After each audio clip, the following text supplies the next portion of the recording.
welcome back. It's some Sal. I'm Ethan. And I'm Tiffany. Well, we're doing this Spider-Man story that I've been sitting on for a long time. My plan was to do it on a Halloween, and I thought, nah, screw that. I'll just do it now. Because Tiffany's here, and I thought, yeah, this will be fun. So this is a random Spider-Man annual. It's Amazing Spider-Man Annual number 14 from 1980. It is collected in a number of volumes, which includes this one called Sensational Spider-Man. This was a collection that was put together before a book actually existed called Sensational Spider-Man. I was going to say, like, which Sensational Spider-Man? Right. The first one, which was just what they called random trade paperbacks they were making in the 80s of random books that had no business being collected in trades anyway. This one is only this because Frank Miller worked on Spider-Man. What? When did Frank Miller work on Spider-Man? In the 80s. He drew Spider-Man.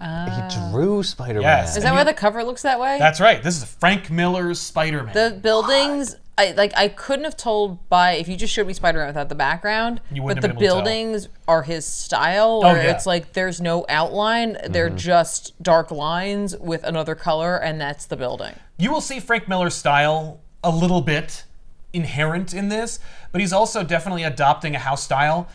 But 6 years later, he's going to do Dark Knight Returns. He's clearly champing at the bit to be let off the leash. Right. This is also written by Denny O'Neil, who I am not a fan of when it comes to Spider-Man. He's a Batman writer and editor and innovator. But with Spider-Man, I don't know. I don't know what he was shooting for. You'd think, and I was wrong so many times, where I'm like, oh, if he did Batman really well, maybe he'd be really good on Spider-Man. Well, I don't know why you'd think that. They're very different characters. They are very different characters. Yeah, but they're both urban vigilantes who swing off rooftops and look their best when they're crouched on a gargoyle in the rain. You know, you'd think, and then I'm thinking, no, I want an artist who draws Batman well to draw Spider-Man. That's what I'm looking for, not the guy or girl who writes that. Right. Well, they talk so differently. They're completely different. Yeah. And what's interesting about this is the Sensational Spider-Man collection we have is also collecting 2 Frank Miller Spider-Man stories. The first one we're going to skip, which is Spider-Man and the Punisher, which we may do someday. That one is wholesale written by Denny O'Neil. The one that we're doing today, the Bend Sinister, is co-written by Denny O'Neil and Frank Miller. So Frank Miller had something to do with this story, not just depicting it visually. Right, okay. And it is ridiculous. That looks like Wrap. Yeah, it does. And you can imagine that Zeb Wells is like, ooh, gimme! Frank Miller also clearly is not a big fan of Spider-Man. You know, he doesn't really take a lot of liberties. He's not swinging for the fences, no pun intended. But he also does have opinions about Spider-Man because he's such a booster of Daredevil. And I've only heard him say that people say that Daredevil is a poor man's Spider-Man. And Miller uses that as justification to say, like, well, good. Daredevil's an everyman. And I'm like, Peter's the everyman. He's like, no, Matt's the everyman. And I'm like, look, I like Matt as much as the next guy. Yeah. But Matt's like a successful lawyer. Well, a lawyer. Depending. Yeah. Sometimes he's very successful. Yeah. Peter's rarely a success at anything. When did they make this book? Oh, the collection that you're looking at is Spider-Man Strange Adventures, which just collects a bunch of random Spider-Man stories that are weird. Yeah, That one's from the 90s, as you can tell from the cover. I would not say from the cover. It's this interior page. Well, yeah, they're just trying stuff. They're like Lynn Varley making Dark Knight Strikes Again, where it's like, oh, I just got this new invention called Photoshop, and I'm going to try out all the effects. Amazing Spider-Man Annual number 14, The Bend Sinister, is... The Bend Sinister? Bend The Sinister. Bend... So wait, why is it called that in there, but the inside cover of that one had like different names? Vishanti. But this one clearly calls it something else. Yeah. Yeah, because there is no name for it, right? Because it was they didn't Amazing actually... Spider-Man Annual number 14. But like, if you have it in one thing, you should have it where... Yeah, because so was like, Vishanti, that's stupid. We're not calling it that. Yeah. Well, because they're like, I don't know. This is the Sensational Spider-Man collection is an earlier volume. Clearly, they were like, just get it out. There are other Sensational Spider-Man collections like this that have a similar binding and similar formatting, and you can tell they're just like, just slap in the book and just. It says it in the front thing. What they say in the kind of framing device is you're reading a prophecy within the Book of Vishanti, and it's translated by Doctor Strange into English for your benefit. Thanks, Doc.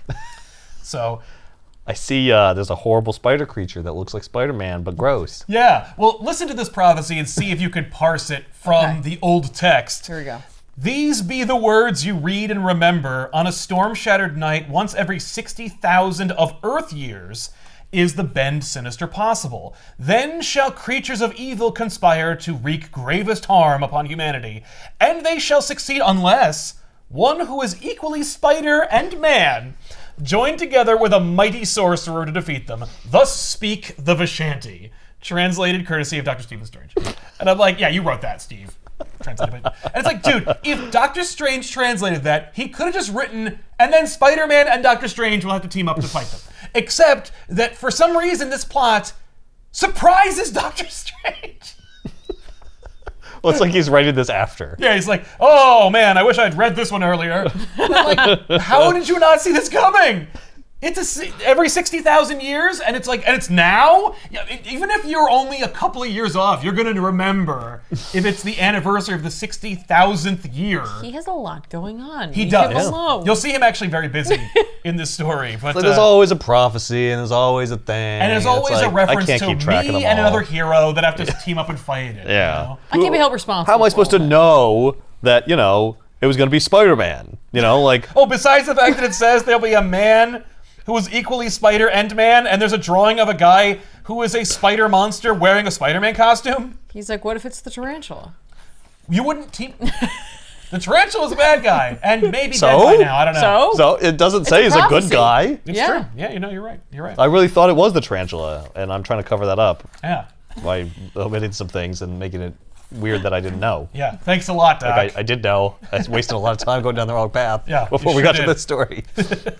So then the Vishanti rolls on. It's like this super dense subtlety. I don't know if you can really obviously it's translated to English by Doctor Strange, but I don't know if you can parse all the metaphors and references that are being dropped. But also, there'll be a kingdom in Latveria on a night when lightning seams the sky and rocks the very foundations of the castle of Doctor Doom. And I'm like, oh, Doctor Doom gets a name drop, but the man who is equal parts spider and man and a mighty sorcerer. Like, whoa, were you thinking it's Tarantula and Mordo we're going to team up to battle this thing? I don't know. You never know. So, to the prophets, it was very clear Right. that Doom, they saw his name Oh, and you know what it written is? somewhere. Maybe because Doctor Doom is a sorcerer, does dick around with the Vishanti sometimes, and time travel. It's like, no, these guys knew Doctor Doom. They're like, oh yeah, Doctor Doom's going to be a problem. This is how we know. He came back and told us about it. Yeah. So Doom has a plan. He is going to harness the power of the Bend Sinister that is coming every 60,000 years. I don't like that name. I don't like it. It's creepy to me. It's meant to make you feel uncomfortable. And in fact, this is a very 1980 feeling story. Like New York 1980. It's very dark. It's very grimy. We're going to go to nightclubs. We're going to go to nightclubs. We're going to nightclubs because Sweet. Peter Parker's a swinging bachelor, and it's 1980 in New York City. He's going to go to a special, specific, real-life nightclub that does exist, or did, from 1973 onward. Okay. No longer, but still.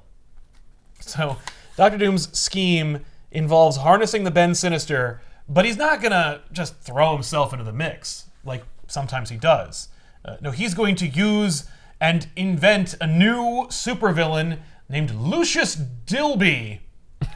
And Lucius Dilby is a nerd. He's a huge nerd. He's a huge nerd that Dr. Doom poached from a Western university.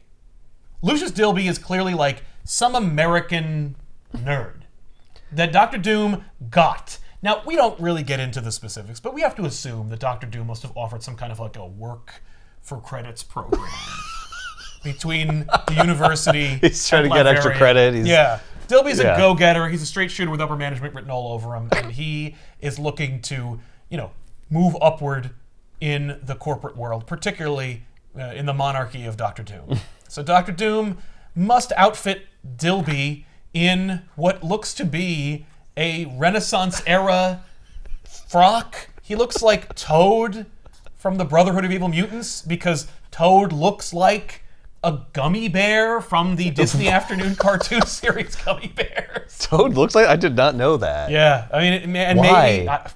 maybe I don't know. It's like he just got out of the Renaissance fair and like didn't have time to change out That's his exactly costume. what he looks like.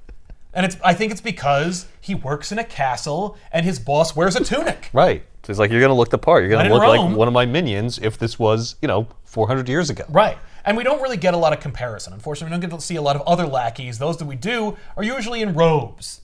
They're just behooded, robed people. Or robots. They're probably just Doombots wearing robes. But the thing is that it's so anachronistic because Dilby is not like a Latverian subject. He Right. is not a time traveler. He has glasses. He has glasses. One thing I forgot to mention in the Book of Vishanti, because this is very much a product of foreshadowing, is that in addition to Doctor Doom, he will be incongruous with an eldritch being, and you can see in this like tapestry or this artist rendering within the Book of Vishanti, it's Dormammu. Dormammu's going to be in this story too. That's just But that's not an eldritch being. That's what the Vishanti seem to think he is. Or at least Frank Miller / Denny O'Neil's interpretation of the Vishanti. Look, it's very rare we actually get to see a copy of the Book of Vishanti, nor any pages thereof. However, I don't really think I trust Denny O'Neil and Frank Miller to deliver it. Like, it's already a silly conceit, this framing device. And it would be fun if it took itself seriously, which it doesn't. right. They're just like, yeah, Book of Vishanti, whatever. Yeah, well, Just write some stuff. we're going to actually take that seriously. So yeah, let's that's just. not like it's going to be a thing. No one's ever going to use it again. What do you even care? It's like, what? No, it's been around. I mean, they're going to use it again. It's just more like no one would ever want to like publish a Book of Vishanti. Right. So I could put anything in it because it's a fake Yeah. thing And that in fact, doesn't matter. That would carry over because Bendis would reference it like every time that Doctor Strange did anything. Made a sandwich, took a deuce, or cast a spell in any of Bendis's books. He would cast a spell in some gobbledygook language, and it would have a citation that would say, cast from the Book of Vishanti, page 2787. Like, he would cite the It's book. really just the one book. Right, All and- magic comes. At least the magic that Doctor Strange uses. I see. Even though he definitely has a library and he uses from every book that is thousands of available to him. books. Yeah, exactly. Yeah. But Bendis would also be like, no one's gonna ever call me on this. I'll just cite a page from the book. And I'm also going to suggest the book has thousands of pages in it. Yeah, I'm going to determine that the book is at least as big as 2,000 pages. Is it a tome? Would you describe it as? Well, it's not like a pamphlet. Okay. So, like, Yeah, no, the pages are thin enough. You get 2,000 in there. well, it's also magic. Right, so it could be as many pages as you want. Okay. Some of the pages are invisible. Right? Like, Or they change as you open it and you open it again and it's all different. Yeah. Well, once you think you reach the end, it continues. Right. So Dr. Doom's got plans for the Bend Sinister. His plot involves putting Lucius in charge of it. So he's delegating. Yeah, he's delegating. He's like, Lucius Dilby, you are now going to be like project leader of the Bend Sinister project.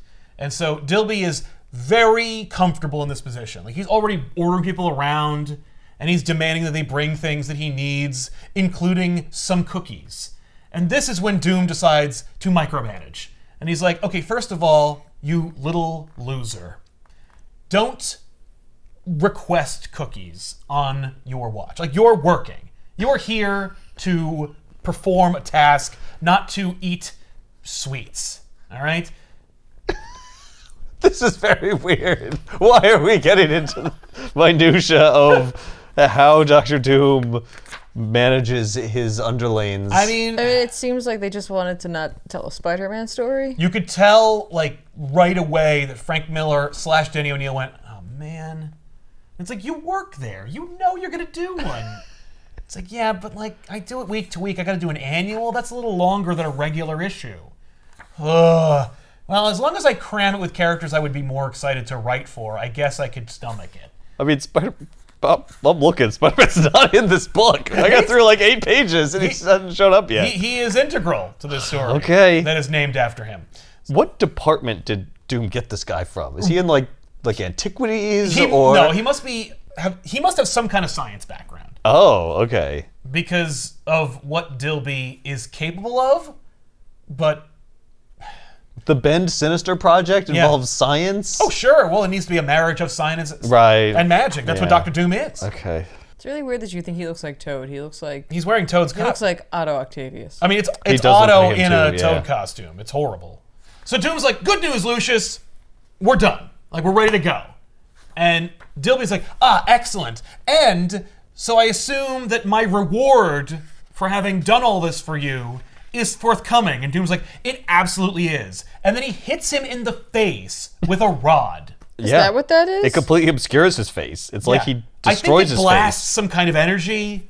But it seems to be some kind of a club. It doesn't really factor in. I assume that Doom has all kinds of weapons that may be imbued with science or magic that he can use to dispatch flunkies at a moment's notice. So he hits Dilby in the face, and he's like, there, you get your just desserts, you piece of shit. And don't worry, you're going to play a continuing integral part to my plan, because the plot requires a sacrifice. And you'll be perfect for it. So they strap Dilby into the machine that I guess Dilby also was integral in building, and then activate it. Dilby is then cast into the dimension of the Dread Dormammu. Okay. The dark dimension? Presumably, they never cite it by name. But we have to assume it is, though I will point out that when we actually do arrive in the dimension of Dormammu, it's mostly stark white, and quite a bit different from dark. I don't know.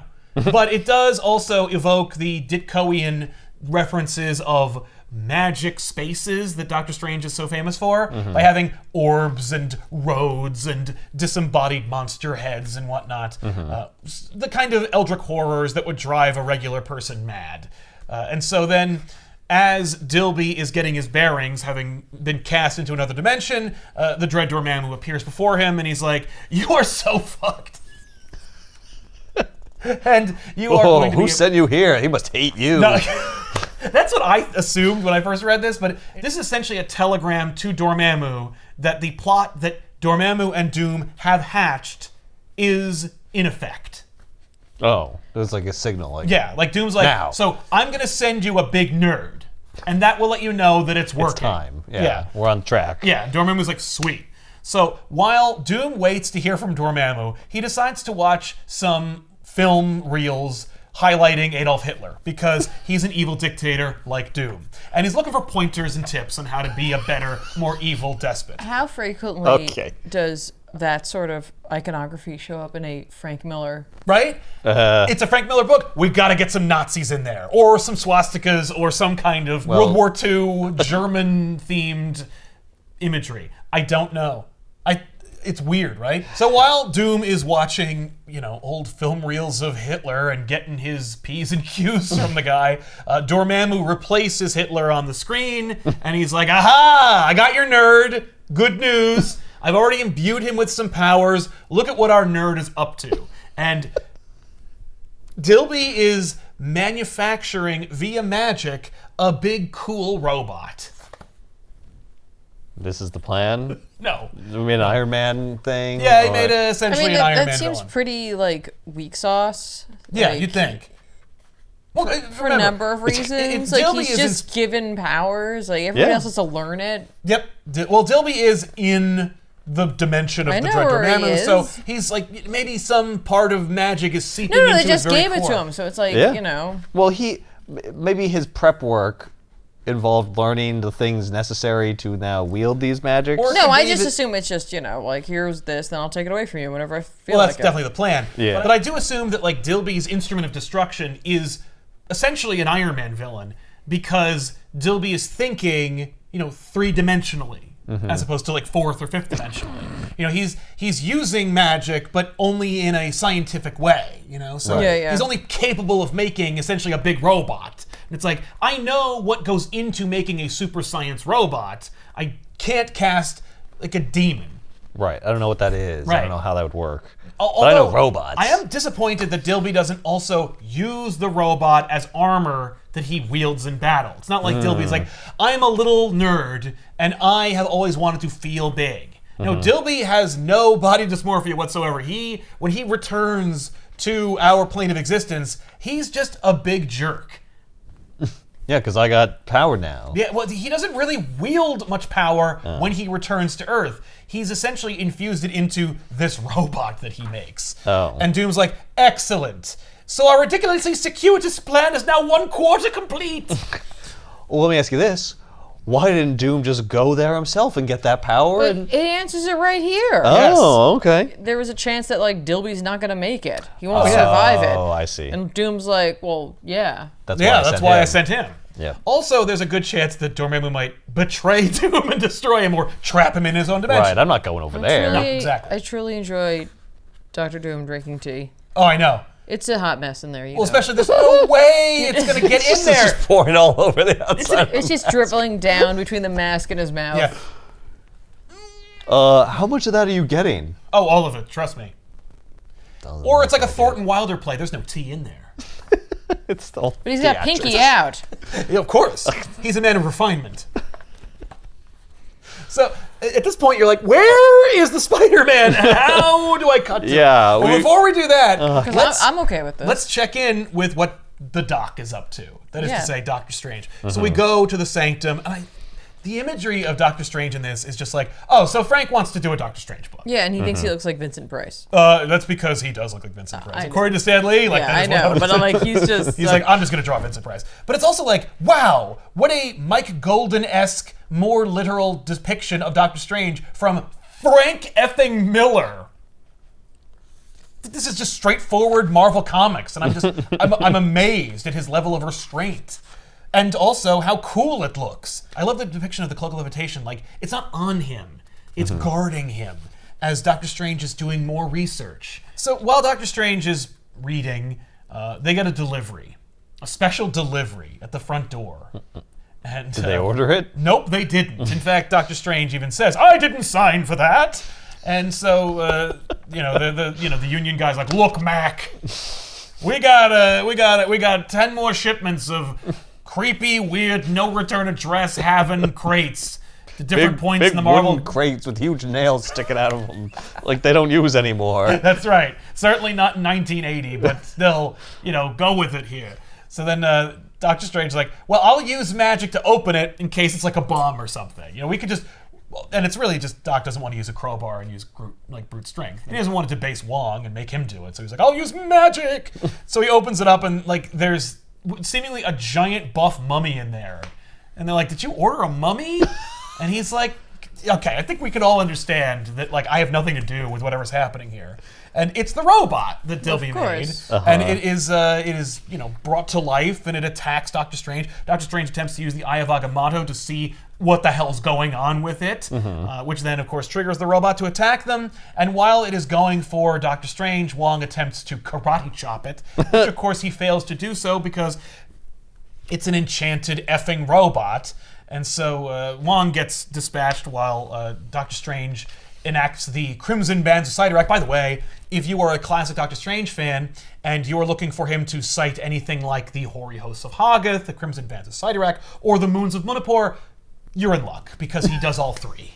Nice. We hit the heights when it comes to this book and Doctor Stranging it. Well, it's just those are the three. Those are the three. If you're gonna gonna make up another one. If you're gonna know three of them, You're gonna use them. It's those. Yeah, exactly. Though I will say, Jed McKay has significant restraint when it comes to using them. Well, he's a more modern man. That's true. So Doctor Strange attempts to ensnare the robot with the Crimson Bands of Sidorak to no avail, because of course it's imbued with Lucius Dilby's dark magic. And so Doctor Strange's like, okay, well then maybe I'll just hit it really hard with a thing that's in my holds building. up some fire. And when he does that, the robot uses magic to kind of push the fire at Doctor Strange. Thankfully, it's magic fire, so it doesn't burn Doctor Strange. But it does essentially tell Doctor Strange, you're not going to win this fight. So Doctor Strange abandons his corporeal form. Astral projects goes, I'm going to have to figure this out some other way. So he leaves. And I'm like, Doc, it's not like you're not in mortal danger. You just ditched your body. Yeah, what if this it just thing's gonna destroys beat your body? Then you're dead. Then you're just dead. No, he says that like it's like whatever it was, like it caused his body to knock out. Like like his Yeah, my body body's dead anyway. couldn't take not dead, but, Well, it's like, but it it's- can't take this. Flesh and blood can't take what's happening right now. Right. So I Yeah. gotta take this. So to either the I astral leave plane. or I'll just die. Yeah. Anyway, he ditches his corporeal form. Astral projects out of the sanctum, and when he is astral, he's able to see these nightmare demons that have been cast across the city. And they are essentially on the barrier between their reality and ours. Like, corporeal beings people can't see them. Okay. Yeah. But Doc can, and it's a problem. And when, There's a lot of them. And when he sees them, they see him, and they grab his spirit, and they drag it down. And right before he is overwhelmed, he casts a beacon that begs for help from any local and potentially helpful superhero. He sends a psychic flare. Yes, he does. And this flare goes everywhere else but Spider-Man. Like, it swings by Daredevil's place, it swings by the Fantastic Four's Baxter building, it goes to Avengers Mansion, it goes everywhere. And right before this torch is snuffed out, it goes, I guess I'll go to Spider-Man. And so it finds Peter Parker. Well, he's a child. He I is, guess he's he not. is He's a in college at graduate this- student, okay, and he is teaching a chemistry class at Empire State University. And so the beacon hits Peter Parker like a ton of bricks, and it is essentially Doctor Strange being like, "You gotta go to my house!" And Peter Parker's like, "Oh shit!" And this is the first time I've seen this depiction of Peter Parker thinking in Spider-Man. Normally when they show him, they show like half the Spider-Man mask and half Peter Parker's face. I've never seen them go like, well, take the eyes out.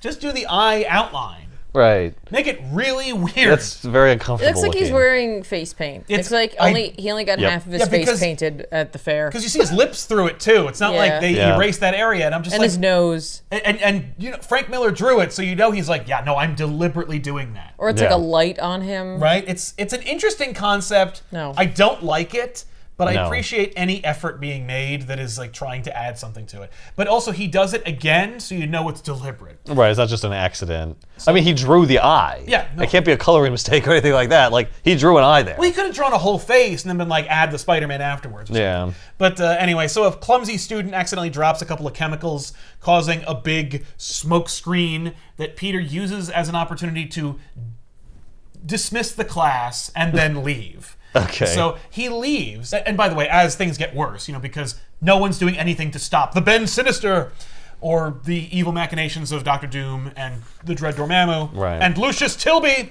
the weather itself is turning against us. So like it's getting darker and it's raining and it's a torrential downpour. And so Peter leaves to go to Bleecker Street. He's like, I think Doc's place on Bleecker. Like, he's trying to I remember don't the even really address. know this guy. I only know him through other people, and occasionally we've teamed up, but it's very rare. How come nobody else is responding to the beacon? They're busy. They're busy. They're out. Like these are superheroes who have right. things to They're do. saving the world. And the narration explains it. They're I like, see. unfortunately, But why not would everyone the, is. why would the beacon go to their homes, but specifically finds Peter, who's at the university, and not in his home? Right. Why go to his home? Well, because it's his book. because we needed to. Yeah, but I also wanted to make fun of him by saying that he's like the last resort. But then why couldn't he just be home? Right. Because we needed him to be in places to interact with people. Yeah, we need to create a little bit of a problem where it's Yeah. like, oh no, what do I do? I'm in class, I got to deal with this. Oh, the smoke thing's going off. That we got a whole like 3 panels out of that. Yeah. Well, then he leaves, right? Peter ditches his class, which is supposed to be still going on. And he bumps into his on-again, off-again girlfriend, Deborah Whitman. And she... Who? Oh my God. Deborah Never Whitman... heard of this person. Okay. How many freaking girlfriends does he have? Like a dozen. Okay. Deborah Whitman is a girl that Peter dated when he was in graduate school who is super low self-esteem Oh. because she's wearing glasses. Peter Right, dates... she's a nerd. Peter dates smoke shows, but you ain't seen none of them in glasses before. Even though Deborah Whitman is literally just as attractive as everyone else that Peter Parker's ever dated. Right. But she got has those big glasses, though. She's got those big nerd Those glasses. horrible big librarian glasses. And that ponytail. Ugh. It's just, give me a break.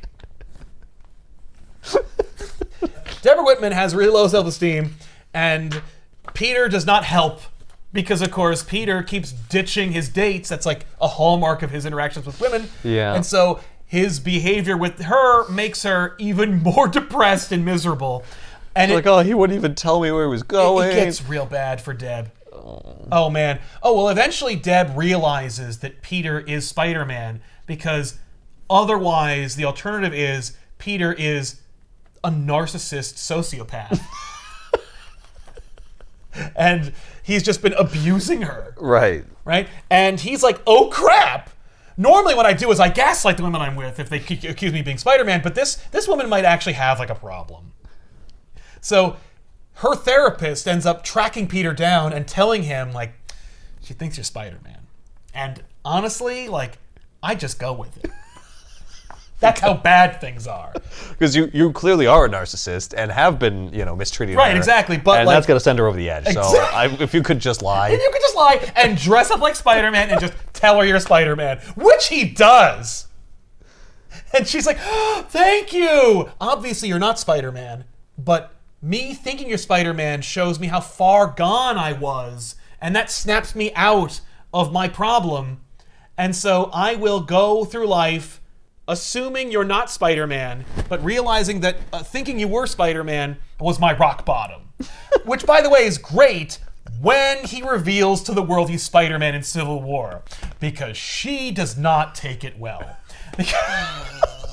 And I'm amazed that someone wrote that story, and they That's did. awesome. She writes a tell-all book where she's like, Peter Parker ruined my life. He told you the truth, though. You didn't believe him. He said he was Spider-Man. But then he agreed with me when I told him that he wasn't Spider-Man. Right. I think in that moment you wouldn't have believed him if he said he was. Absolutely. I know. not. At that point, there was nothing he could do. I mean, he could have picked her up and swung her across the city. Well, that's true. Oh yeah, there's that. Then she would have been like, oh, okay, and then she would have pushed him away I mean, from her. that and fallen. sounds like more like Yeah. the writers were done with her. They were very done Oh, with her. yeah. Most of the readers were too. They're like, okay. Because Her name's Debbie? Yeah, Deborah Whitman. Debbie Downer? But forget all that baggage. For right now, Deb Whitman is just a girl that Peter's abusing. Listen. Like all of them. Listen. All of them. Hang on. We've gone through all of these pages, and you're gonna just move on from. This is the first time we're seeing Peter Parker in this whole book. Yeah. And Like halfway through the Well, freaking now book. we're going to follow him. He's the protagonist. Yeah. We had to have. Now it's a he Spider-Man did book. not have to run into her. He, This was unnecessary. No, but... Yeah, but that's what's going on in Peter's life right now. He needs to keep running into her. Oh. He needs to keep disappointing her Like so- in every issue or in this issue. throughout this issue What? and throughout the series. Well, I mean, okay, so wait, we could have still done the magic thing and actually made that make sense because I can't get over this. I can't get over the little psychic flare only going to to other their people's houses and not then- Peter's and house. then not I think to it's his because house? I think it's because Doc didn't know 'Cause where Peter lives. Why couldn't it? But it's a psychic flare. Right, but if it only went to their addresses. But if it found Peter, why couldn't it have found Mr. Fantastic? Exactly. Right. So like, how does it? If he doesn't think- know where Peter lives, but he knows where Peter works? I think it's because Spider-Man is often seen around Empire State University. I don't think so. I think So they the just Flare weren't. knew that he Right, might but be why there. wouldn't it go to the Daily Bugle or something? Right? Yeah. Like they should have just had him at home or at work, and then he calls her and disappoints her, and then he runs into her. That's a good Yeah, point. but I couldn't have had the scene where the student drops the chemicals and causes the smoke. Yeah. No one could have had that scene. That's true. And still, the book would have happened. I mean, I grant you that. So Yeah, you anyway, could have done an Aunt May thing instead. But what's weird is, yes, but Aunt May is not talking to Peter because, well, no. Well, he's No, not he living- he's not living with Aunt May. Yeah, so he just go to his apartment. And he hasn't dropped out of graduate school yet, so he's not on the outs with her yet. Right. And that would be a boring scene if he was just in his apartment. I got smoke and stuff going on here. This is action. That's true. You want to keep me around. So I made it make no sense so that I could get that fun scene. Yeah. Oh. So Peter Because I don't runs- respect the magic spell or whatever. Well, I mean, Cool. because who could be bothered to care? No one's going to bring this up 45 years later. These books are for children. Yeah. That's why it's so grim, weird, and gross. So Peter runs into Deb on the way out. And I should point out, he's supposed to be teaching a class right now. Mm-hmm. And she's like, oh, you caught me as I was coming to get you so we could go on our date. And I'm like, Peter, why would you schedule a date with this girl when you class. have work to do? Being Spider-Man has nothing to do with your problem. No, You're you're just a shitty time management person. You have terrible time management. is your problem. Yep. He's a jerk. At the end of the day, Peter Parker is just a jackass. So anyway, he's like, I gotta go. I gotta go. I can't. I just can't. I can't goodbye, and leaves her in the rain and the dark in the middle of campus in Manhattan in the 80s. And so she's like, well, that tracks. That's fair. After all, look at my glasses. Like, so he leaves her there in the rain. So then Spider-Man's out, and he complains about how he couldn't get a minute to himself to get on his Spider-Man costume. It's better if we don't read what Peter says and thinks in his own book. Oh. Because the things he says and thinks are terrible and stupid. Like, he is constantly... And there are a couple times when he says something funny or interesting, but for the most part, he's either quipping or bitching. Which, I mean, to a non-Spider-Man fan is like, I mean, does he say anything else? I mean, Right, these are the things I know him to do. Right. That's Spider-Man. That's Spider-Man to me. It's like, well, I guess I can. I honestly he don't does see do that anything wrong with sometimes. like these pages. No, these pages are fine, but it's incessant. But it keeps going. Like There's more pages his and more pages of that. Yeah, because you'll read it and then you'll be tricked into reading more of it, and you keep going, and he doesn't stop. And it's like seeing Spider-Man from the perspective of the superhero community, where they're like, he just doesn't shut up. Because the things Well, he's you do saying, it for a few panels and then you move on. and then you move on. But it's like, no, keep going, keep thinking and talking. Yeah, these are all thought balloons. Yeah. This is like 1, 2, 3, 4, 5 pages of spot balloons. He finally speaks here. Yes. And it only is to complete a thought he's having. Yeah. Out loud.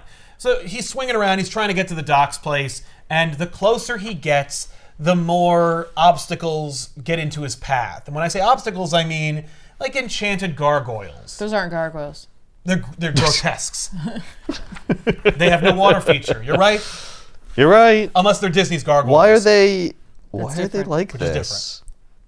Why are they like dotted line outlines? I think Are that's they Frank not there? trying to. No, it's Oh. not. I think that's Frank texturizing the stone. Oh. I think because Frank does like texture. Oh, he loves texture. And Klaus is more than happy to provide it. That's true. But if you look at them later on, like it just continues. Even when you see like a close up of the wing, That's I true. think that's Yeah. Frank's take on like Stone. this texture for Yeah, that. the It's not the concrete. same as the buildings. Yeah, Okay. and it's not what the demons look like either. You're Right. going to see some demons, and it's like, what the crap is happening? I see what Frank Miller wanted to draw today. He wanted to draw some goofy, crazy nonsense. Although, if that were the case, why didn't the Dread Dormammu's dimension Be more goofy. be more goofy and crazy? It's mostly just white. Yeah, I don't want to draw that. But like the texture, it loses it here in this. In the webbing. Yeah, you see that lower. Yeah. Yeah, like what? I don't know how to do that. It's too good. Well, too it probably many made types sense of texture as he on top of each sketched it other. out. Yes. And then as he kept adding to it, you just start losing Or it. Jansen Yeah. was inking it, and you just got away from him. Or the coloring didn't really match it. Yeah. Yeah. There's I mean, a couple you're- layers. You're trying to build a web of nets around a weirdly textured stone monster. That's a Yeah. hard thing to draw. Yeah. You It's got a to be big able ask. to kind of see the thing through the webbing, but also it's also weirdly textured. Because you know that they're also going to color the webbing full. Like Yeah. they're not going to make it translucent. It's just we're incapable of so doing I've that. got lines on top of my weird like bulbous Yeah. texturing, and it's just Yeah, but effectively what happens is the grotesques attack Spider-Man. Spider-Man does one attempt to kick one. It is essentially made of solid concrete, so he hurts himself and realizes, I know what I'll do. I'll web them up and smash them against each other, which he does, and they are destroyed. So he smashes the grotesques, at which point he rouses the attention of a nosy New Yorker who gives him the business. And he has no patience for it and just webs her face. And then leaves. he webs her face like she's the Green Goblin, or Yes. Or J. Jonah Jameson. or or Otto Octavius. Okay, let's just ignore this element of Spider-Man for a hot second. So, this image of Peter swinging through the city with lightning behind him predates. The Dark Knight Returns. Yeah. That's right. By 6 years. Wow. I know, right? It's like Frank getting a taste for it. Yeah. And by the way, There's a lot of lightning. Well, I would say actually this is almost Oh yeah, that grotesque against lightning is certainly more evocative of Batman. You'll Yeah, notice like that- he's like, I did this here, but like, what if it was just a shadow? Yeah. Like it was just I'll a do it. silhouette. Did you ever see on social media that The Dark Knight Returns, the iconic cover of him silhouetted against the lightning? Frank drew Batman. Yeah. You can see Batman, like the sketch of it is an actual image of Batman, and arguably it's the wrong perspective. Yeah. Like the way you thought Batman was positioned Is Right. is not. not what he drew. Yeah. Huh. And I'm like, what? Yeah, it's like brain breaking. I hate it. Yeah. Spider-Man identifies where the sanctum is by the crazy window. He's like, there it is. Okay, I got it. Yeah, I do like that. I like the idea that Spider-Man also just identifies where things are based on how they look from his vantage point. Right. But we also see a nice shot of Spider-Man approaching the sanctum through the Vishanti window, and I'm like, that's fun. I don't know if it's really successful, but it's like they're trying stuff, and I appreciate it. I was just like, that's a really cool image. Yeah. Whereupon he is then attacked by this. Gugas? By Gugas. They kind of remind me of Izzes. Yeah, they're arms. They're just arm monsters. Yeah. They have no heads. So they envelop Spider-Man. Meanwhile, like New York But they have passerbys butts. are like, oh yeah, of They course. do have butts. Well, everything has a butt. Right? If it consumes. Everything has a butt. Yeah. That's Ethan's new children's book. So the passerby are just like, Daddy, what's going on? Like, don't look at him. Because they don't see it. The No, monsters. they just see Spider-Man freaking out. I like this because this makes me think of the Jason Aaron run because they played up that a lot. Yeah, the idea That of like like demons or no, otherworldly that beings. there's like magical beings all over the place, and you know Right. most people don't see them. Yeah. And I was like, I like Why that does Spider-Man see them? I think because, because he's part of the prophecy. yeah, that's true. Oh, okay. Guys, So- come on, we're dealing with magic. Sure. Right? Yeah. I've that come does to make realize though 100% based on this image, like, because you remember you said that like Doc just like seems to be surprised by this plot. Yeah. And I realized what he's actually doing is like when we first see him, he's reading the book and he's struggling with the translation. And so like I think the translations are post definitely where he's just like, Right. okay, He goes I'm actually back able to and- get the cipher from this because it's not written in English. Yeah. sense. Okay. That's Because like at the end he says like if only the ancient scribe hadn't insisted on putting all the verbs at the end of the chapter. Right? So like I'm gonna assume he's reading the Book of the Vishanti based on the bookmark. And that like he's trying to piece together what he's supposed to piece together. Yeah. But Because he also doesn't say like, oh, it's the Bend Sinister. Like, he's aware of what the Bend Sinister is, yes. but he doesn't necessarily know that like this there's is all the kinds of time. prophecies. Yeah, but, How do like, I know so- which one's happening at what time? So I'm wondering if based on the events of this book, he's able to go back and go like, okay, I understand what this this all one. meant Yeah. like now, and now I can And that'll actually translate help it. me translate future things because I see what they're referring to, and it's like, that doesn't make any sense. A half man, half spider. Oh, he means Spider-Man. But not necessarily the Spider-Man, so I'm going to have to put man and spider just in the event that there's like a different kind of spider person. So Spider-Man arrives at the sanctum. He's like, how am I going to get in there? And then he realizes there's a big hole through the top. Did you bring the camera, George? George is in this book. It's George! He's back! Did you bring the camera, George? I told you to bring the camera, George. I wish they did that. Just 6 panels. It's a full page of George struggling to get the camera while Spider-Man's fighting these invisible demons. And then I told you to get the camera, George. Yep. After Spider-Man leaves. That would have been amazing. Yeah. But you know what? We don't waste as much page real estate. It's not a technical move the car George moment. No, right. it's No, true. just one panel. Just one panel. Well, These 2 guys, panels. if this were a video game, these would be like low level. Oh, yeah. Yeah. Like, Yeah. it'd be Punch the kind them, of they guys explode. where you first meet them, you'd be like, ew. And then later on, you'd be like, I miss those guys. Yeah. Yeah, those were nice. They were Remember very how simple. it only took 2 hits to kill them? They're tearing off pieces of his costume. Oh, Yeah. yeah. No, he goes through the ringer. Yikes. Well, they're not wearing anything. They want, They need some join us. clothing, yeah. So Spider-Man enters the sanctum where he discovers Wong, who has had his ass handed to him. And he's like, holy crap! And all of his jokes and nonsense are gone. And he's like, Wong, are you okay? Do you need me to call the hospital? And Wong's like, oh, this is I'm serious. Yeah, and Wong is like, I am more embarrassed by my prowess than I am injured in my body. So anyway, what you need to do is you need to go find Doctor Strange. And I was like, what do you mean? He's just lying over there. But no, the robot took Doctor Strange's body after the spirit left. and then went somewhere with it. So he's like, I'm going to need you to find Doctor Strange and make sure he doesn't, like, die. And Spider-Man's like, okay. And he's like, where do I start? Yeah, how would I know where he is? What? Doctor Strange sent Wong a message with only 4 letters, CBGB. And maybe that means something to you. I got the CBGBs. I got the CBGBs. And, of course, Spider-Man knows what CBGB is because Denny O'Neil lived in Manhattan in the 70s, and CBGB is a nightclub that started in 1973.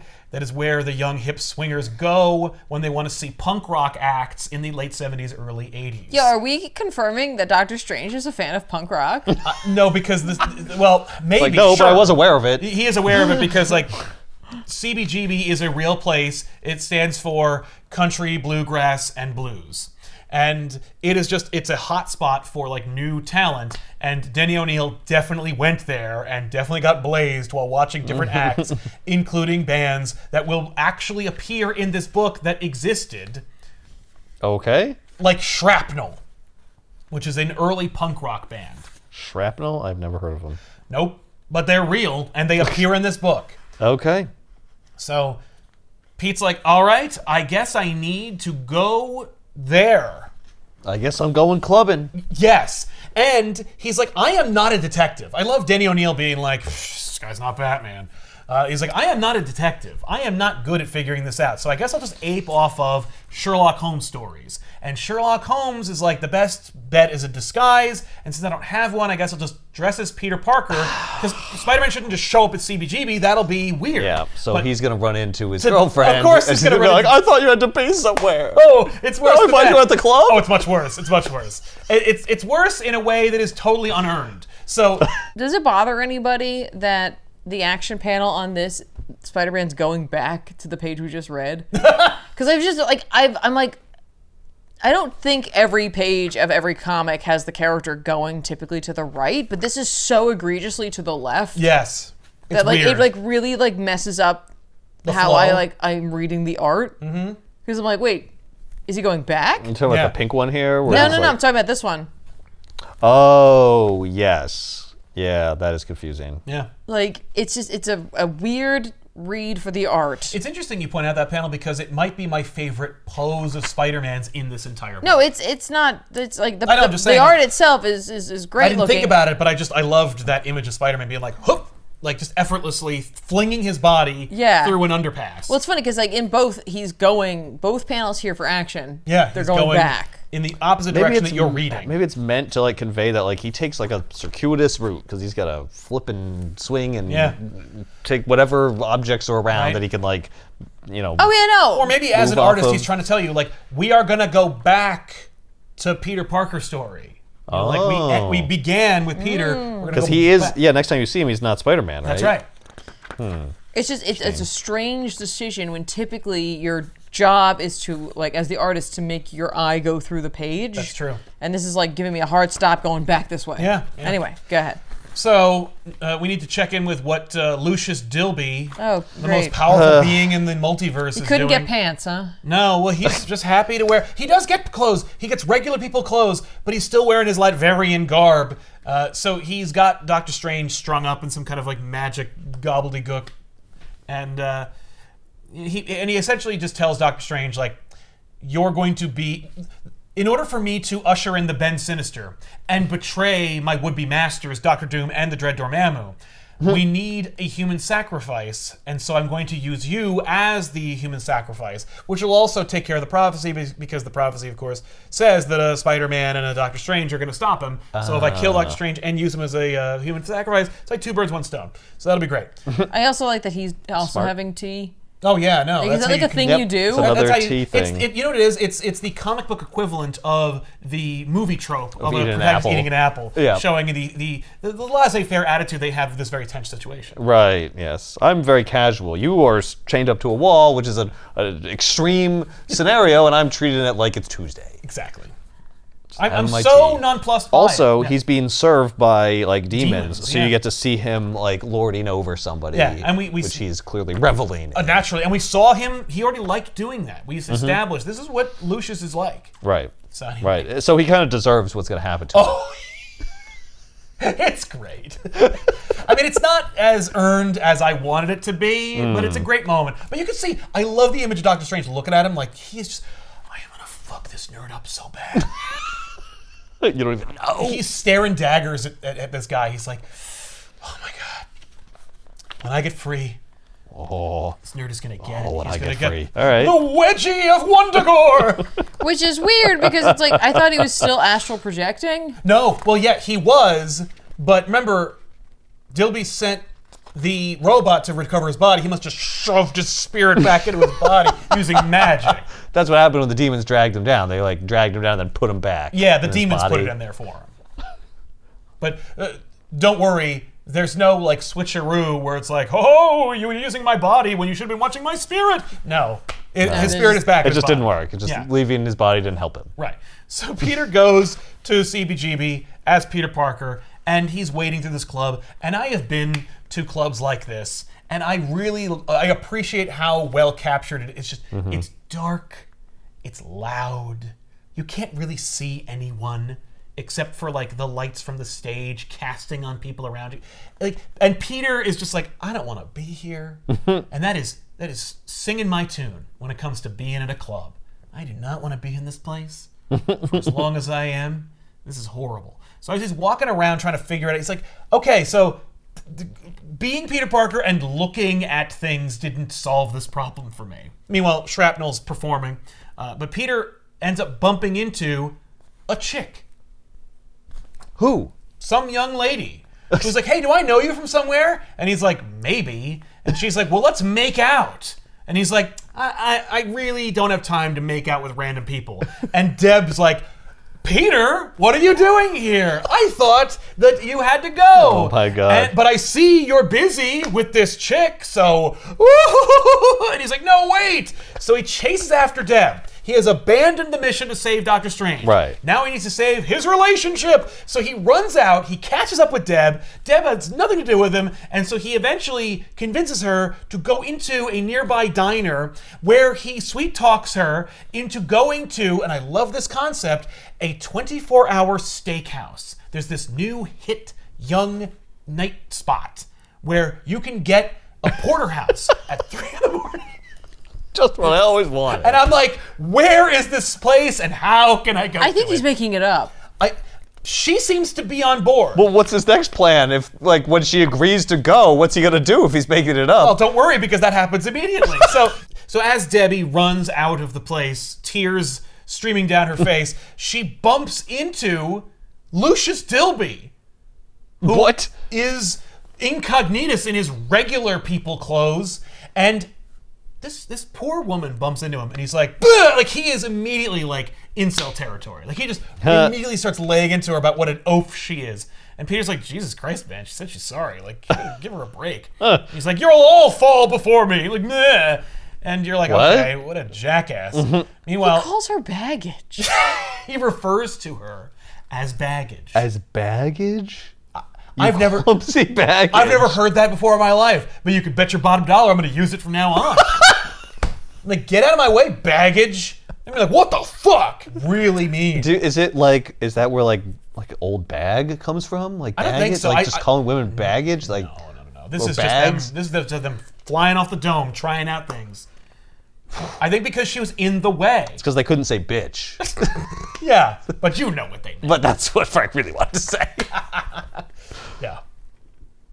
So Peter then convinces Deb to join him at like a coffee house where he convinces her to get like a steak at 3 a.m. Now that we're getting coffee, Let's go let's eat. go get some steak.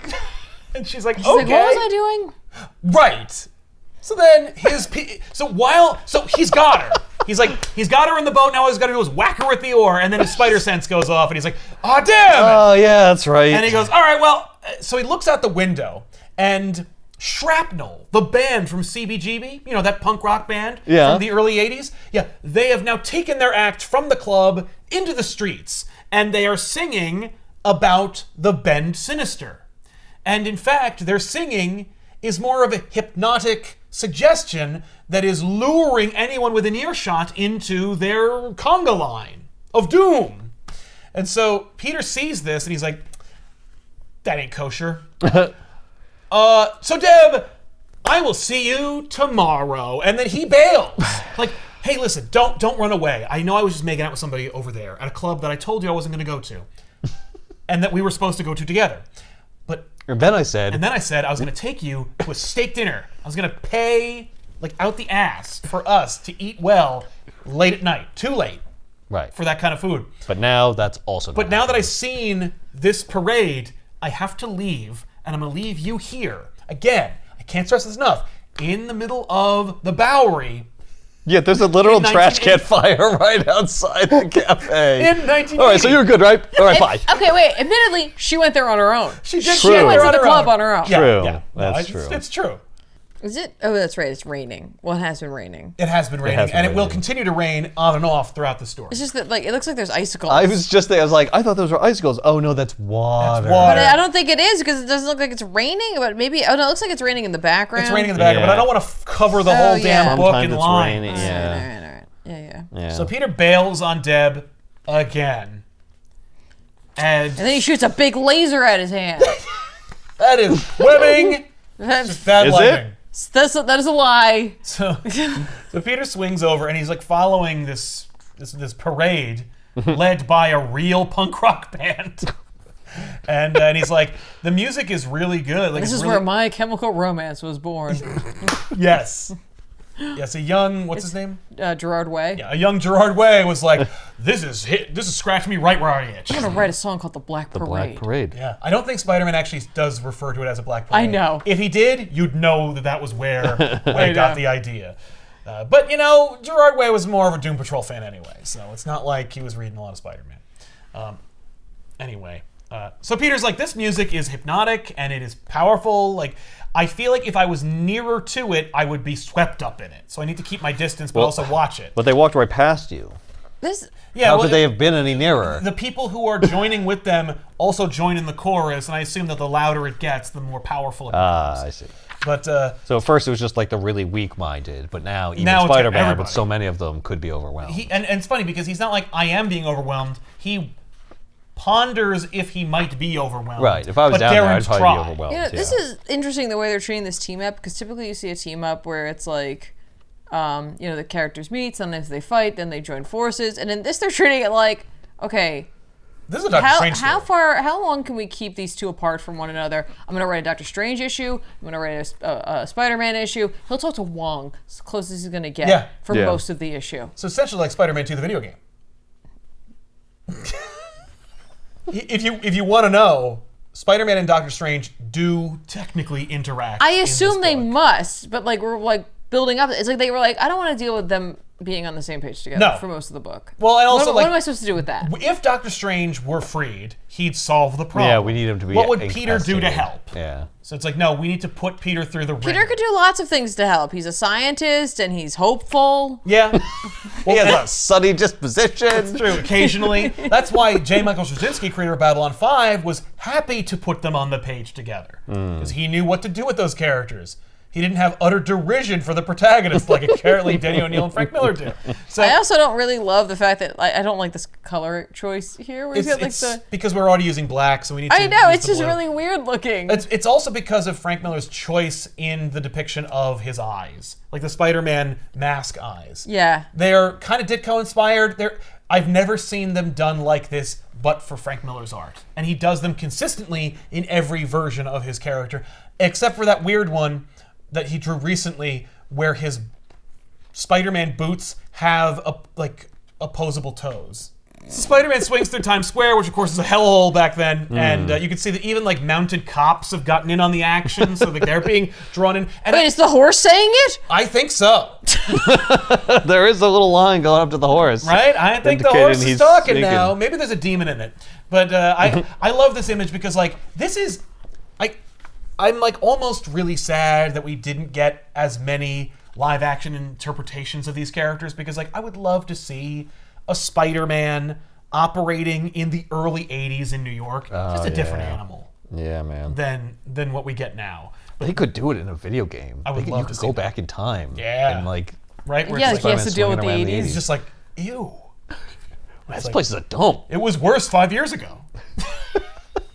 You're lucky you're here. At least we're in the 80s. It was worse in the 70s. So, I mean, you know all those like exploitation cop movies? Yeah, they're based on what was happening here.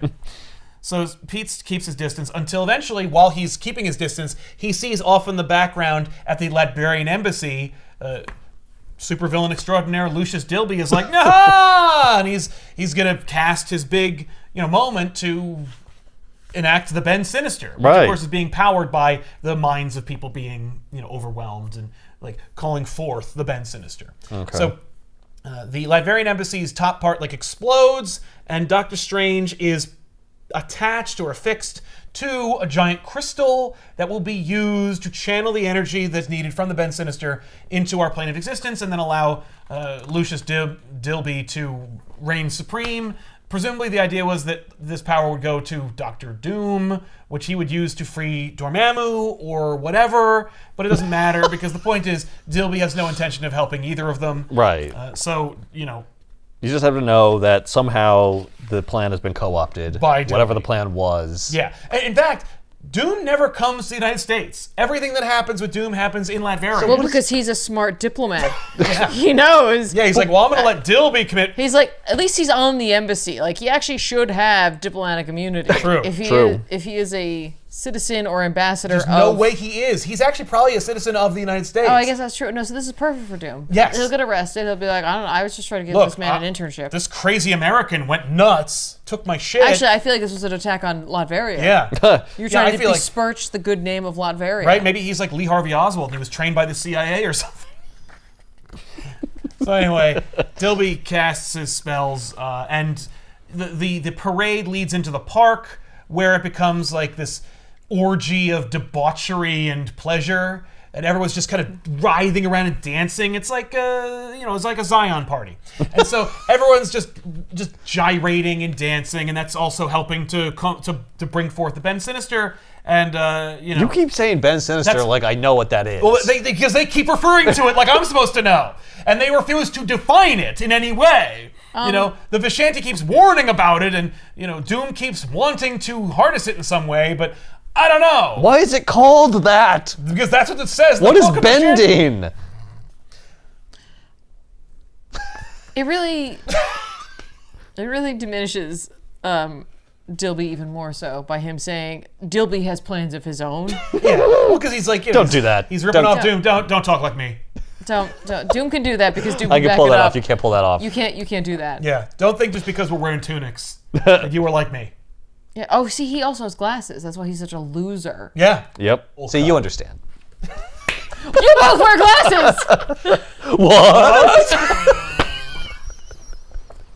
So Spider-Man shows up, and he's like, "You may be the lamest supervillain I've ever encountered in my life.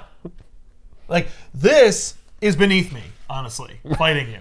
And then Dilby calls forth the magic robot, and he's like, "Now that is a supervillain. Now we're talking. Now we're talking."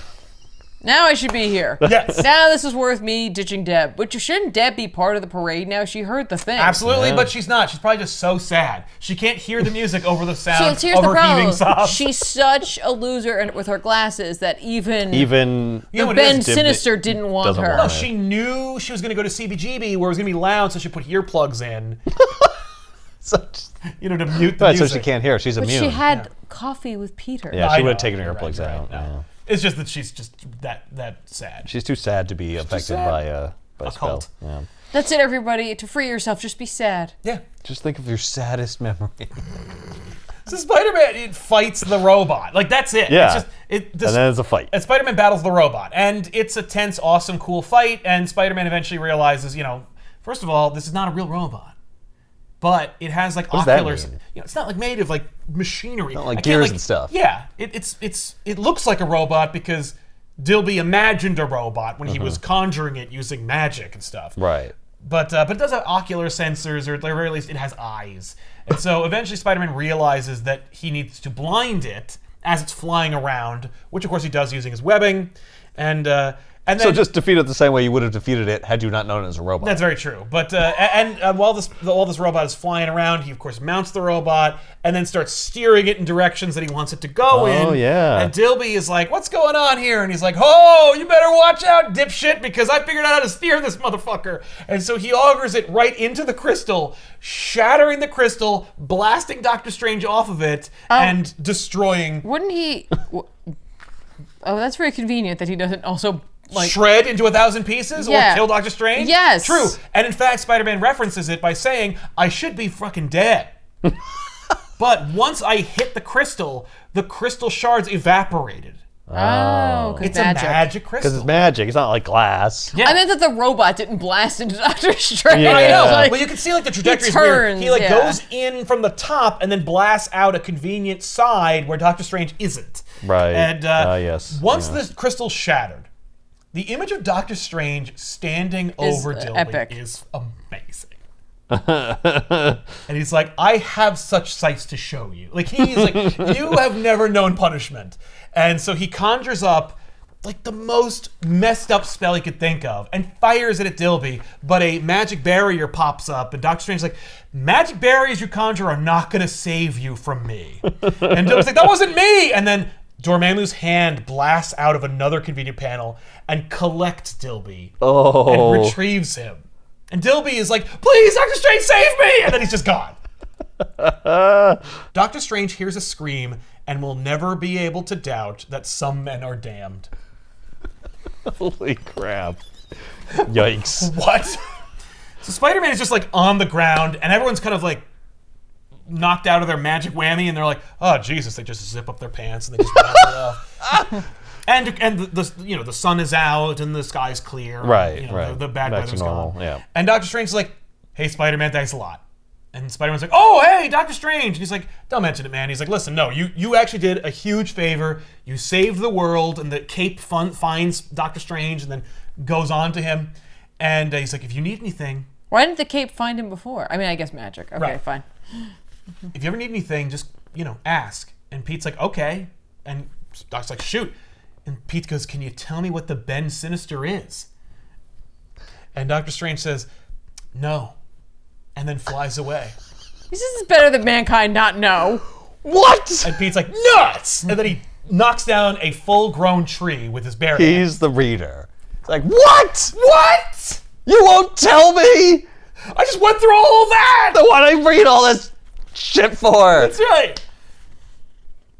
So, That's so funny. He's so mad he smashes a tree to pieces. He smashes a tree. yeah. I didn't even know he could do that. Right? You can punch a tree into splinters? Oh, yeah. Spider-Man is a lot more powerful than people give him credit for. Oof. So Doctor Strange just fucks off, and Spider-Man's like, "Don't ever call me again. Like, I don't want to team up with anyone ever again. This is a nightmare." And so meanwhile, at Castle Doom in Latveria, Doom is lamenting his loss, though it was no great sacrifice.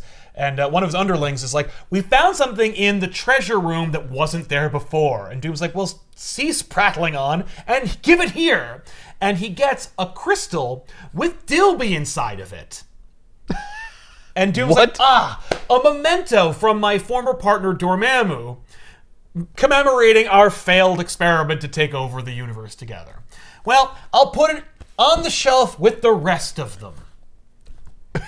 He's got multiple people and crystals. Do we ever deal with that? Dilby never returns again. Okay, yeah, no, that's gonna. So come Jed up. McKay is definitely going to use Lucius Dilby, and because he's just sitting on a shelf. He's literally sitting on a shelf. He's literally on the shelf, waiting for ready to someone be to use used. him.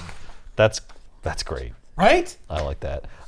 I don't know that that's the ending I expected from someone whose scream left no doubt that some men are damned. Right? Like, oh, you just put him in a crystal. I shoved him in a crystal. That doesn't seem that bad. I mean, I guess it's because it would be a waking nightmare to be frozen in crystal. That's true. I guess if he's conscious. Yeah, he's got to be conscious. There's no way. Yeah, that's true. Otherwise, it's like, what's the point? It's gonna be pretty stressful being the guy who holds Doom's cape. Oh yeah. Like, he's just holding it there. I was like, what is he holding? A little robe for someone? Oh, no, that's Doom's No, that's cape. Doom's cape. It's like, "Master, I've got it." It's like, well, yeah, I don't want to I sit like on that it. everyone is smaller than he is. Yeah, he's got these little people who There's are... only shorter people. Everyone must be beneath Doom. Right. Unless you have to put his cape on, and then you can stand. Then you can stack them Well, this way they can never put a threaten big me. trench coat on. and go get me a adult movie ticket. If anyone ever tries to overthrow me, I could just hold them like this, and then they can't get me. Yeah. Or pick them up and just put them on a high shelf. Doom would love the Shire. Yes. Nah. Doom would rule, but it would be a different kind of rule. He'd be like, well, you guys, you're cool. What? All hobbits get a pass from like everybody. Except for Saruman, obviously. It's just Right. like... That and Radagast. Radagast. Don't even get me started on Radagast. So there you have it. That is the Bend Sinister. The Bend Sinister essentially is just the story. It doesn't make any. I just like. I like everything. I actually enjoyed this. I just, thought you might. No, this is a fun book. It's a really I don't fun- like the name of it. No, it's stupid. I think it's fine, and I think that one day someone will define what the Bend Sinister truly is. But you know what? I don't. I mean, they will. I know, because like We're helpless. That's the universe we live in. Yeah, it's like where- where it's like we can't have anything unanswered. We have to have. We're gonna explain everything. Nothing can be the unknown. That's right. No, I know. fear Listen, that. when it comes to science and disease, yes, do that. Yes, fill in every gap. Do all of that. But when it comes to story, you could leave those open. It has less consequence. It's fun to speculate. Nope, apparently not. I like these a lot. The little like These bookends. insets. Yeah. Yeah. Those inserts of like what is clearly a It's- picture in the Book of Vishanti. It's just really like it really suits Frank's style quite Yeah. a bit. Like it's weird. You can see Frank Miller in this at times. But for the most part, it's like house style. It's just also it's Yeah. it's just very different. so different. It's very different. I mean, like it's honestly like the little inserts are kind of more like his own style. yeah. But like if you asked me to just guess based on certain panels, Like who drew this? I don't think I would have gone Frank Miller. No, certainly. Which I think is that it's kind of cool. And I like that this one, this story was crafted by Denny and Frank. So you get a lot of both, which I think is cool. Yeah.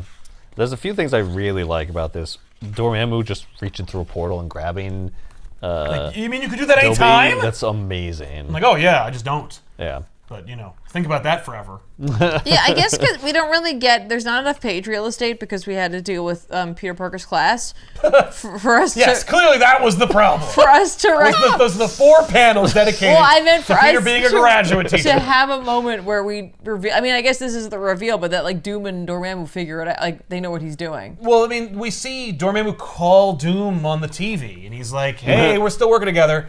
And we get the depiction of the two of them in the Vishanti book, where you see them like working. No, over I a table meant together. that they realize that Dilby is betraying them. Yeah, Yeah. they talk about it at the end. Like What Doom did they refers think to it. was supposed to, like, what was supposed to happen? I think because they're- he's not even in the same country. I know. So did he just like bail, or No, was Doom sends Dilby because they're using the Latverian embassy. Right. Doom must have crafted the crystal. so? But then Dilby was going to enact the plan. Yeah. In their absence, so Dilby was always going to get this power Well, I or mean, something. I don't think he was even counting on Dilby surviving long enough to be able to be used to make this happen.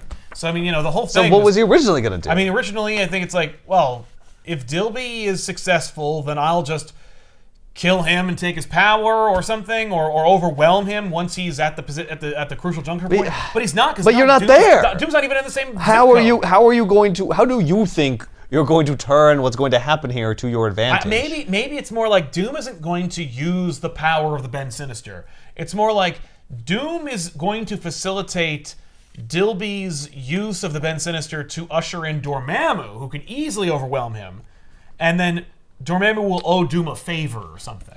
Oh, maybe. Yeah. So like Dilby is supposed to open the gateway And we between picked him worlds because or he sucks something. and easily overwhelmed by Yeah. Dormammu. So when he gets the power, he's going to do that, and Dilby's telling us like, yeah, I'm not going to do that. I'm not going to do that. I'm just going Right.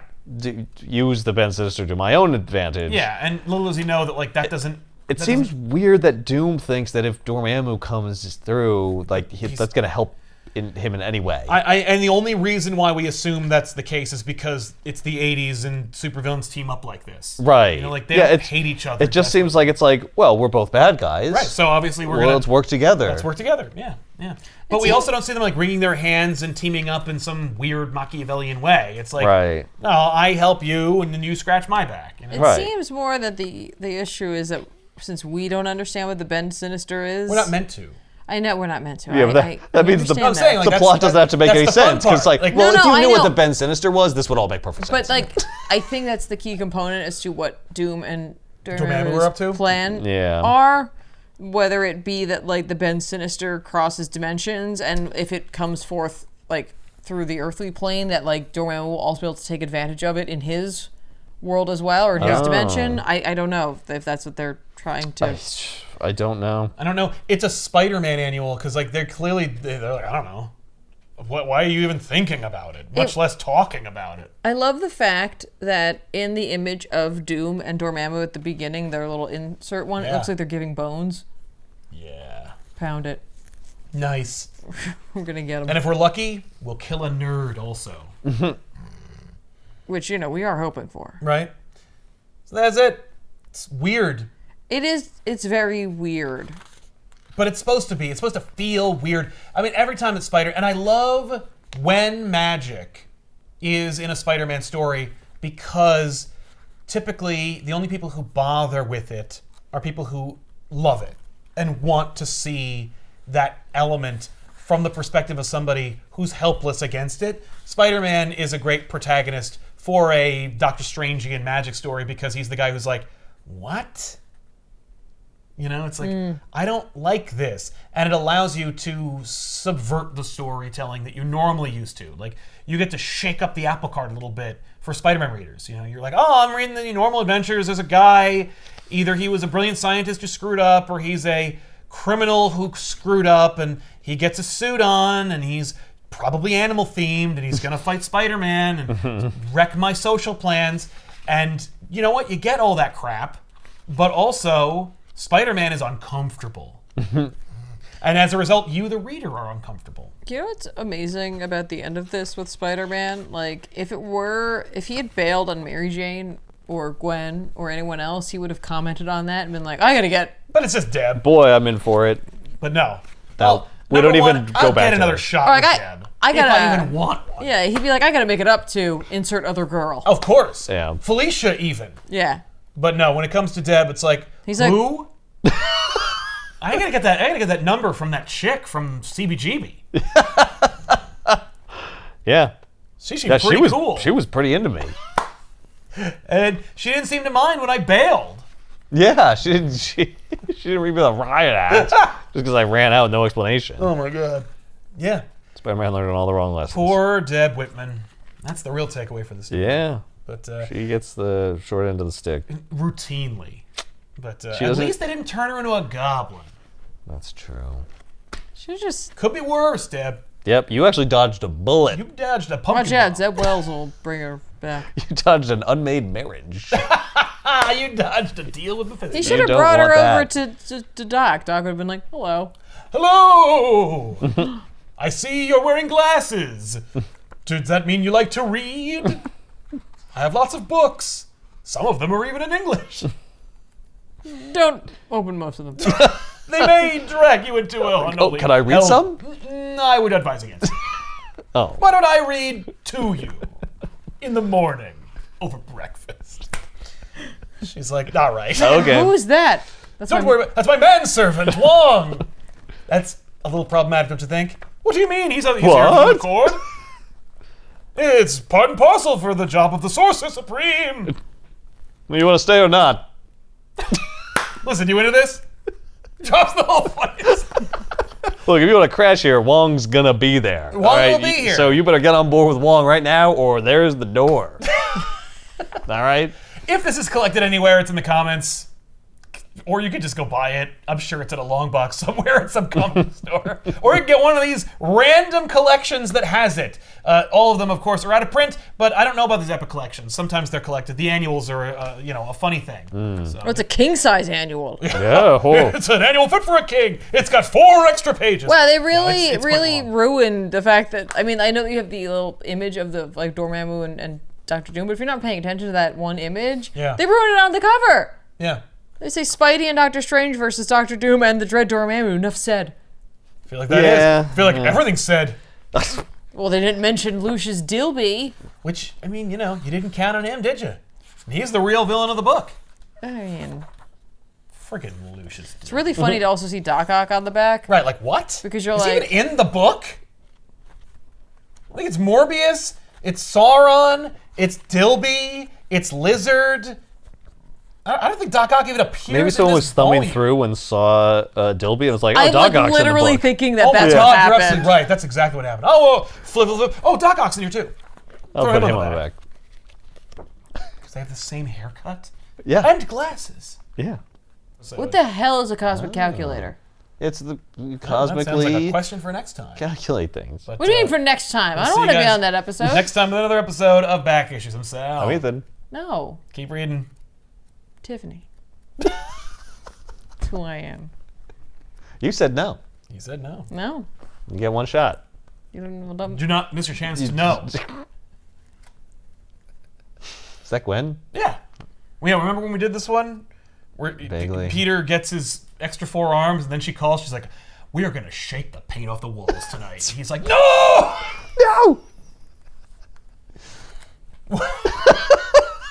No! Shake the paint off the walls. You're not familiar with that? That vernacular. no.